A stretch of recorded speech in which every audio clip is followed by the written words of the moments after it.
ఉచ్ఛిష్టం శివనిర్మాల్యం వమనం శవకర్పటం కాకావిష్ట సముత్పన్నః పంచైతేతి పవిత్రకాః.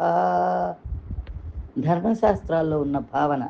ధర్మశాస్త్రాలలో పవిత్రం అపవిత్రం అనే భావన చాలా సూక్ష్మంగా చర్చించబడింది.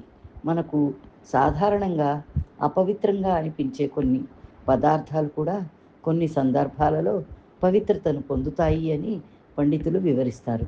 ఇలాంటి భావనలకు వివిధ గ్రంథాలలో ఉదాహరణలు కనిపిస్తాయి.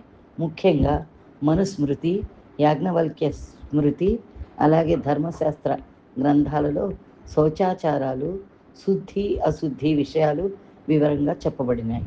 ఈ శ్లోకం కూడా ఆ సాంప్రదాయంలో చెప్పబడే ఒక నీతి వాక్యంగా పరిగణించబడుతుంది. 5 ఉదాహరణలు అంతరార్థం.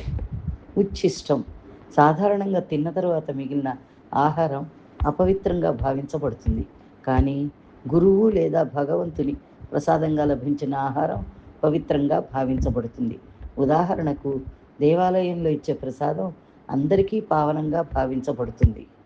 శివ నిర్మాల్యం పూజ సమయంలో శివలింగానికి సమర్పించిన పుష్పాలు, బిల్వదళాలు తరువాత తీసివేయబడతాయి. వాటిని నిర్మాల్యం అంటారు. శివస్పర్శ పొందినవి కావటం వల్ల వాటిని కూడా పవిత్రంగా భావించే సంప్రదాయం ఉంది. వమనం ఇది సాధారణంగా అపవిత్రంగా కనిపించే పదార్థం. కానీ ఆయుర్వేద చికిత్సలో వమనం అనే ప్రక్రియ శరీర శుద్ధికి ఉపయోగపడుతుంది. అందువల్ల అది శరీరంలోని దోషాలను తొలగించే శుద్ధి ప్రక్రియగా భావించబడుతుంది. శవకర్పటము మృతదేహానికి కప్పిన వస్త్రాన్ని శవకర్పటము అని అంటారు.